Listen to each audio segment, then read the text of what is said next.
لما شفتها أخدت الموبايل ودخلت أوضتها مستعجلة، شكيت في الوقت ده إنها هتدخل تتكلم مع حد، عشان برضو مظلمهاش قلت أدخل وراها أراقبها أشوفها هتتكلم مع مين.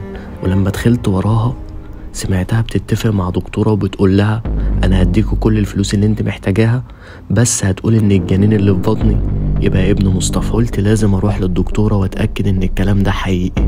ولما رحت هناك في عيادة الدكتورة اعترفت بكل حاجة. هو ده كل اللي حصل. زي ما دخلنا بالمعروف نخرج بالمعروف، وده آخر كلام عندي. حقك، أنا بعتذر لك على اللي أنا عملته، الغلط عندنا. أختي أنا أعرف أربيها كويس، بس أنا عايز أطلب منك طلب. اتفضل. يا ريت الموضوع ده يبقى بينا إحنا بس. أوعدك إن محدش هيعرف حاجة عن الموضوع ده، وهكمل الآخر وأكون جدع.